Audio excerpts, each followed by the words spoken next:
What is up, guys? JD here. I hope you're all doing well today. Today is going to be another EDC tool and knife talk. And that is a placeholder until I can come up with a better name that really just resonates with me.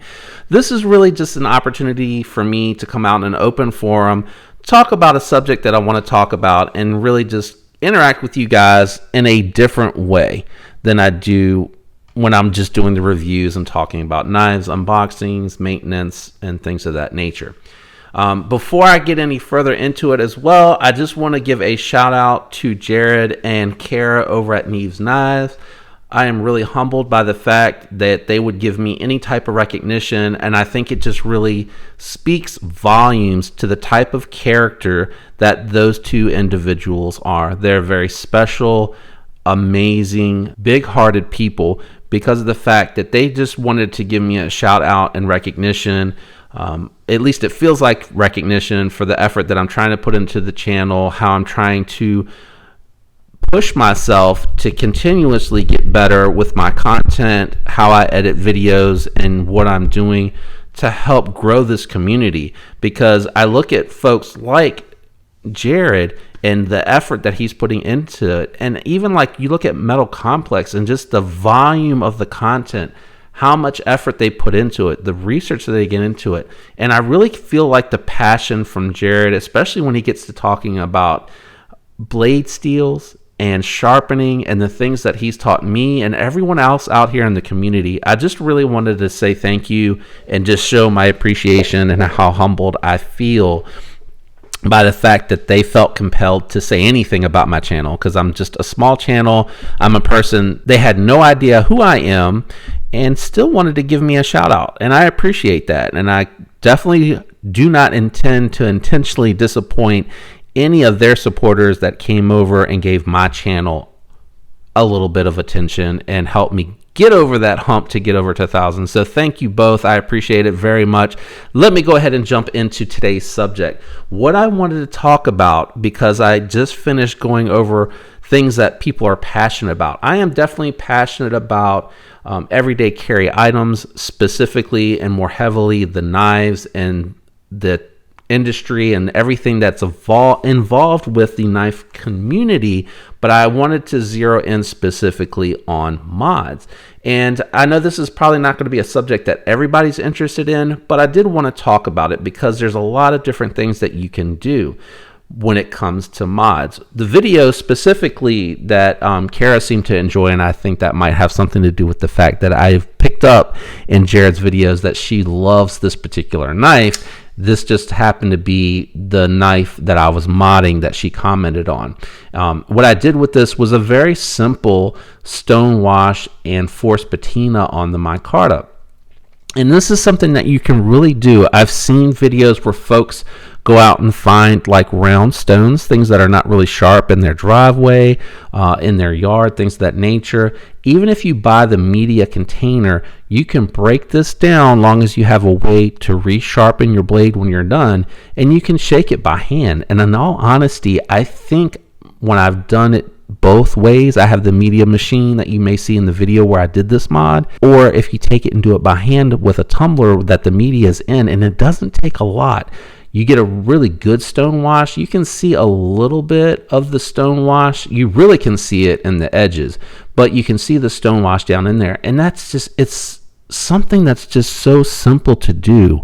And it brings a lot of joy because it's something that I've done by hand to this particular knife to customize it and make it my own, to make it different from most of what you see out there, you know. So it was that more satiny finish and it dulled it down. The stone washing, the pelting is not as noticeable. I can never get the camera to quite pick it up as good, but it's something very simple and very fun to do. And I wanted to talk about that because I often see comments where people are like, why do you do that to your knife? Why do you know, that's going to void your warranty. That's not why people do this. People that are collectors and just want the knife and to have the knife to use it as intended, there's nothing wrong with that. And again, you know, if you spend a lot of money, you don't want to void your warranty. But that's not really what this is about. There's joy in customizing it, yes, and making it look different and making it your own, but there's also joy in the process. So this goes way back further than just modding the knife itself.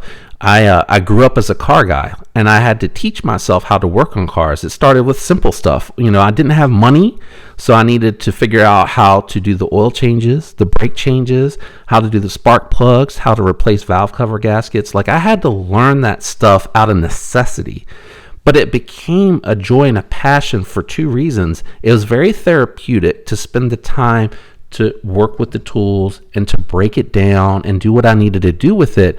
But it was a very fulfilling sense of accomplishment to actually be able to do that and actually achieve that with my own two hands. And it just kept growing from there. And then it became, I learned how to drop out the bottom of the motor and replace the crankshaft seals and the bearings on the crankshaft. And then it became replacing the transmission and replacing the clutch. And it just kept evolving to where I was just building these cars. Now, here's the problem.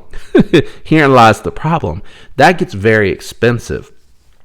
And I see sometimes where folks talk about, like, the price on some of these knives. They can get up to $1,000, $1,200, $1,500. That's a very expensive. But when you look at the process that's involved with it, and you step back and you look at the big picture, I've spent $20,000 modifying a car. That pales in comparison to the price that you talk about for a knife. And yes, that is a valid point. It's a knife, it's a cutting tool, but that's not what it's about. You're missing the point if you're trying to make that argument. You're missing the point about something that you're able to obtain that has more detail and attention and workmanship going into it than it does just a knife that you can pull out of your knife block in the kitchen. Like, that's not what it's about. It's a sense of joy. It's something that brings that person happiness. They're passionate about the steel, the manufacturer, the manufacturing process. So I just feel like you missed the point of that. And I'm circling back to modding here. That's where modding comes in, because modding for me does two things. It allows me to kind of display my creativity, if you can agree to call it that with me. In thinking about it, right? Thinking through the process of how I want to approach the mod, what I want it to look like in its end result, getting the parts that I need to do it, and the handwork or legwork, if you will, that goes into putting it all together, and then getting to see what the final product looks like. And the icing on the cake, after the vision comes to fruition, and getting to do it with your own two hands and really appreciating what you did yourself, is in the acknowledgement of any of the peers that appreciate the work too. When people tell me, man, that 80-20.5 looks amazing, where did you get that pocket clip? Yeah, I didn't do the pocket clip. Yeah, I'm supporting Casey over at Lynch Northwest with his process. But I did go through and I looked at all of the different type of anodes that he offered. I'm the one that picked out this color combo that he executed to put it together, to pull all of the color combination together. So it's very rewarding to have the ability to do all of that myself. And no, it's not a lot of work to work on a knife, but I'm talking about the vision, right? You're picking out the colors, you're trying to piece it all together, trying to make it look good. And then when you get the recognition and people acknowledge and appreciate the work that you put into it, it's just that much more rewarding. So that's where the joy comes out of this. I'm not trying to do this to destroy a knife or void a warranty. That's not like that. That's not even part of the conversation or part of the thought process when I look at this stuff. I really just do enjoy the work. Now, the other thing that I've started to do here more recently, because this, the stonewash and the force patina on the micarta is one thing, replacing the parts or sourcing the parts and trying to figure out where to go to get what I need to build it a little bit more custom than the handwork that goes into that, is trying to do some mods and trying to figure that out myself. Now, this poor Tucson has been kind of through the ringer. I started out with the acid etch on the 14C28N. I did not like the raw 14C28N. It was very prone to holding onto the grease. Even when I would wipe it down, it still wouldn't come clean very well, which kind of reminded me of D2 in that regard. So I did the acid etch because I had done it before on a couple other knives, and I had done the stone wash. And then I was thinking that I really didn't like the flipper tab. And actually, I might have done the flipper tab first. I'd have to go back and look at my videos, but it all runs together now. I didn't like the way the flipper tab looked exactly like the knife itself here. So the flipper tab looked exactly like this, and it was a push button. It was intended to be a push button. My finger's still a little weak. So it was meant to be pushed open. I just didn't like the way that it looked. It was, I don't know, out of place. So I decided to kind of make it more traditional looking. I initially put some jimping on there, and then I came back and dulled it down a little bit because I made it too aggressive.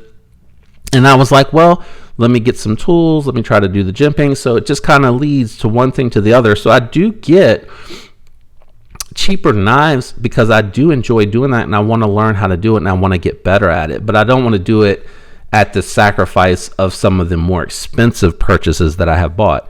But that also, like, I look at the knife modders out on YouTube, and man, I am just like floored.